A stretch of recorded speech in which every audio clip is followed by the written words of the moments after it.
नमस्कार दोस्तों, मैं अमन स्वागत करता हूं आपके अपने YouTube चैनल एजुकेशन हब पे। आज है 13 मई और चलिए जानते हैं 13 मई से संबंधित कुछ इंपॉर्टेंट अपडेट्स। आगे बढ़ने से पहले देखते हैं पिछले क्लास में पढ़ाए गए करंट अफेयर्स को। तो यह रिवीजन क्लास है, तो इसमें हमने आपको पिछले क्लास में पढ़ाया था कि प्रत्येक वर्ष 12 मई को कौन सा दिवस मनाया जाता है। तो अंतर्राष्ट्रीय नर्स दिवस मनाया जाता है।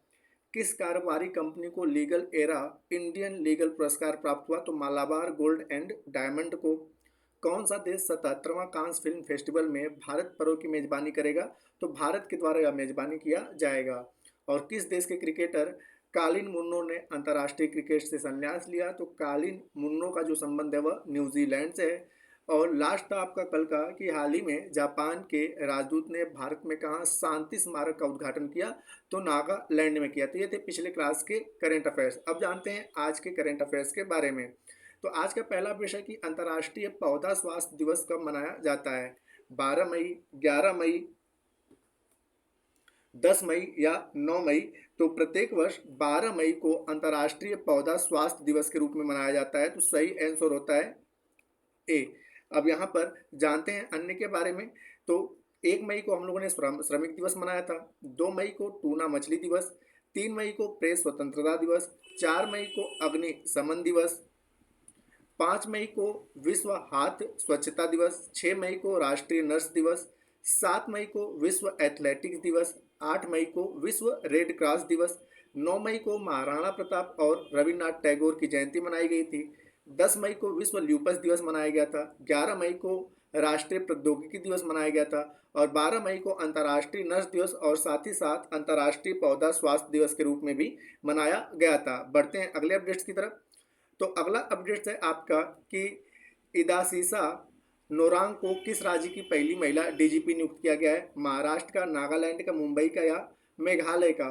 तो इदासीसा नोग्रांग को जो है मेघालय राज्य का पहली महिला डीजीपी नियुक्त किया गया है। तो सही आंसर होता है डी। जानते हैं इनके बारे में। तो इस पद पर पहुंचने वाली यह पहली महिला आदिवासी हैं और इन्हें 11 मई 2024 को इस पद पर नियुक्त किया गया। इसके अलावा कुछ अन्य नियुक्तियों को हम देखें यहाँ पर। तो एचडीएफसी लाइफ के अध्यक्ष जो बने हैं कौन? के मिस्त्री। आयुष मंत्रालय के एमडी सुबोध कुमार को बनाया गया है। अलीगढ़ विश्वविद्यालय की पहली महिला कुलपति कौन बनी? तो नाइमा खातून। एनएसजी के प्रमुख कौन बने? नलिन प्रभात। नौसेना के प्रमुख कौन बने? दिनेश कुमार त्रिपाठी। आरबीआई के डिप्टी गवर्नर कौन बने? रविशंकर। सभी ने पता है कि गवर्नर कौन है? शक्तिकांत दास है। डिप्टी गवर्नर अभी हाल ही में रविशंकर को नियुक्त किया गया है। स्पेस इंडिया की ब्रांड एम्बेसडर संजना सांघवी को बनाया गया। एक्सिस बैंक के एमडी और सीईओ अमिताभ चौधरी को बनाया गया। राष्ट्रीय महिला हॉकी टीम के कोच किसे बनाया गया? तो हरेंद्र कुमार को। तो यह कुछ रिसेंट में हुई नियुक्तियां जो आपके लिए काफ़ी इंपॉर्टेंट है, तो आप इसको एक बार अच्छे से पढ़ सकते हैं। बढ़ते हैं अगले अपडेट्स की तरफ। तो अगला विषय कि संयुक्त सैन्य अभ्यास शक्ति का 7वां संस्करण भारत और किस देश के बीच किया जाएगा? यूएई, ब्रिटेन, इंडोनेशिया या फ्रांस? तो यहाँ पर जानते हैं कि संयुक्त सैन्य अभ्यास जो शक्ति का 7वां संस्करण है वह भारत और फ्रांस के बीच किया जाएगा। भारत और फ्रांस के बीच 13 मई से 26 मई के बीच में किया जाएगा। मई से 26 मई के बीच में किया जाएगा। और किस राज्य में? तो मेघालय में किया जाएगा। तो सही आंसर होता है डी। अन्य ऑप्शंस के बारे में जाने तो अभी हाल ही में यूएई चर्चे में रहा। तो यूएई चर्चे में रहने का कारण क्या है? तो दुनिया का सबसे बड़ा एयरपोर्ट टर्मिनल कहाँ पे बन रहा है? यूएई में। एयरपोर्ट टर्मिनल, सबसे बड़ा दुनिया का एयरपोर्ट टर्मिनल यूएई में बन रहा है। ब्रिटेन क्यों चर्चे में रहा? तो भारतीय सेना व रॉयल नेवी में ने अभी हाल ही में ठीक है संयुक्त सैन्य अभ्यास किया था। इंडोनेशिया क्यों चर्चे में रहा? तो इंडोनेशिया और भारत के बीच 7वां संयुक्त रक्षा सहयोग समिति की बैठक दिल्ली में की गई। ठीक है, दिल्ली में की गई 7वां संयुक्त सहयोग रक्षा की बैठक दिल्ली में की गई। अब यहाँ पे कुछ अन्य फैक्ट के बारे में जानते हैं। तो अगर आपसे पूछा जाए कि भारत और कुछ अन्य देशों के बीच में जो अभी हाल ही में संयुक्त सैन्य अभ्यास हुए हैं, तो फ्रांस के बीच में, भारत और फ्रांस के बीच में कौन कौन सा संयुक्त सैन्य अभ्यास होता है? तो गरुण होता है, वरुण होता है, शक्ति होता है और फ्रिजनेक्स। ये जो संयुक्त सैन्य अभ्यास है भारत और फ्रांस के बीच में होते हैं। भारत और अमेरिका के बीच में कौन कौन से हुए हैं? तो कोप इंडिया और तरकस भारत और अमेरिका के बीच में हुए हैं। भारत और रूस के बीच में कौन कौन से सैन्य अभ्यास हुए हैं? तो इंद्र और इविया इंद्र नामक संयुक्त सैन्य अभ्यास भारत और रूस के बीच में हुए हैं। भारत और श्रीलंका के बीच में कौन कौन से हुए हैं? तो सिलनेक्स और मित्र शक्ति नामक संयुक्त सैन्य अभ्यास जो है भारत और श्रीलंका के बीच में हुए हैं। कुछ अन्य के बारे में यहाँ पे हम जाने कि भारत के बारे में कुछ अन्य, तो अभी हाल ही में चर्चे में रहा है कि भारत अंटार्कटिका में एक नए अनुसंधान स्टेशन को विकसित करेगा। तो यहाँ पे आपको बताया गया था कि भारत का जो पहला अंटार्कटिका में अनुसंधान सेंटर है वो है क्या है? दक्षिण गंगोत्री है। उसके बाद भारत ने मैत्री को स्थापित किया। उसके बाद वर्तमान समय में भारती, तो यहाँ पर भारती को स्थापित किया। तो यहाँ पे भारत के अंटार्कटिका में 3 अनुसंधान सेंटर हैं। दक्षिण गंगोत्री अब पूर्ण रूप से बंद कर दिया जा चुका है। मैत्री और भारती जो है वर्तमान समय में संचालित हैं, तो इसको याद रखिएगा। अगला है कि 10 लाख उबर ड्राइवर वाला दुनिया का तीसरा देश कौन बना? तो भारत बना। भारत की एआई एंकर को वैश्विक मीडिया पुरस्कार मिला और इसका नाम क्या था? तो इसका नाम था सना। और भारत 2040 तक चंद्रयान 4 को लॉन्च किया करेगा। इसकी घोषणा किसने किया गया? इसरो के द्वारा इसकी घोषणा किया गया। और भारत के 6 साल की लड़की ने सबसे कम उम्र में लिम्बो स्केटिंग का विश्व रिकॉर्ड बनाया। और साथ ही साथ भारत सरकार के द्वारा यह घोषणा अभी हाल ही में किया गया है कि भारत 2070 तक शून्य कार्बन उत्सर्जन का लक्ष्य रखेगा। तो ये सारे के सारे कुछ रिसेंट में हुए आपके संयुक्त सैन्य अभ्यास हैं और रिसेंट में हुई की गई ये सारी घोषणाएं हैं और करेंट अफेयर्स हैं। बढ़ते हैं अगले अपडेट्स की तरफ। तो अगला प्रश्न है कि किस कुश्ती रेसलर को वैश्विक संचालन संस्था संयुक्त विश्व कुश्ती ने साल के अंत तक बैन लगा दिया है? बजरंग पुनिया को, कायरन विल्सन को, सलीमा टेटे को या अभय शर्मा को?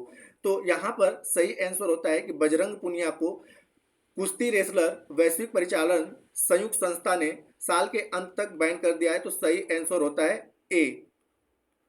अब यहाँ पे अन्य ऑप्शंस के बारे में जानते हैं। यहाँ पर तो कायरन विल्सन अभी हाल ही में चर्चे में रहे और इनके चर्चे में रहने का कारण क्या है?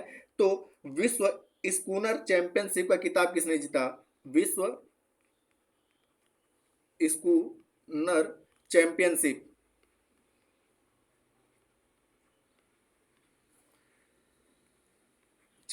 का खिताब कायरन विल्सन ने जीता। अभी हाल ही में महिला हॉकी टीम का कैप्टन, महिला हॉकी टीम का कप्तान किसे बनाया गया? तो सलीमा टेटे को बनाया गया। और अभय शर्मा चर्चे में क्यों रहे? तो युगांडा क्रिकेट टीम का कोच बनाया गया अभय शर्मा को। और यह रीजन क्या है? तो अभय शर्मा का संबंध किससे है? तो अभय शर्मा जो है वह भारत के हैं, जिसके कारण अभय शर्मा यहाँ पे आप याद रखिएगा। बढ़ते हैं अगले अपडेट्स की तरफ।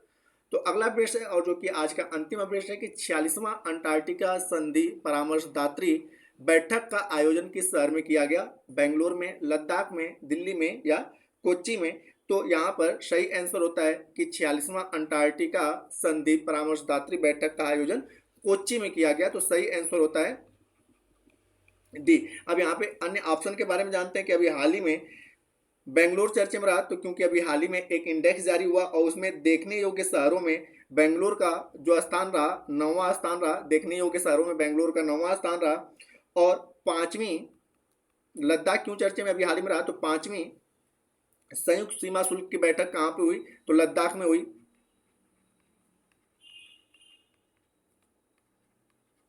शुल्क की बैठक लद्दाख में हुई। और दिल्ली अभी रिसेंट में चर्चे में क्यों रहा?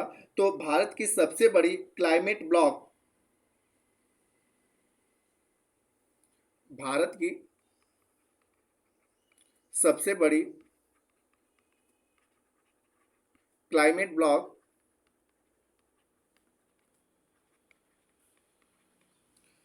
CSIR यहीं पे स्थापित किया जाएगा। CISR के द्वारा यहीं पर स्थापित किया जाएगा। कहाँ पर? दिल्ली में।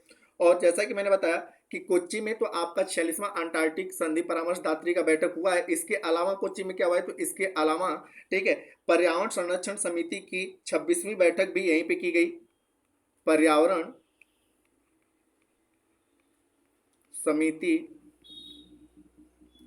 संरक्षण समिति की 26वीं बैठक जो है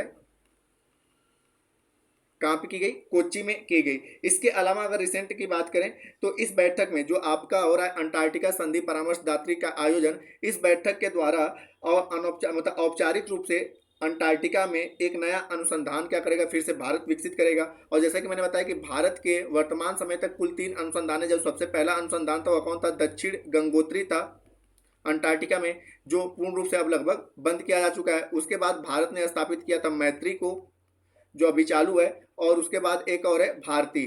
तो ये तीनों के तीनों क्या है, तो भारत का अंटार्कटिका पे अनुसंधान केंद्र हैं। तो इसको भी आप याद रखिएगा, दक्षिण गंगोत्री पहला था, मैत्री और भारती वर्तमान समय में संचालित हैं। तो इसी बैठक में भारत ने किया है कि अब फिर से एक नए अनुसंधान सेंटर को अंटार्कटिका में स्थापित करेगा। तो दोस्तों ये थे आज के करंट अफेयर्स के अपडेट। अब समय पिछले सेशन में पूछे गए प्रश्न का उत्तर देने का।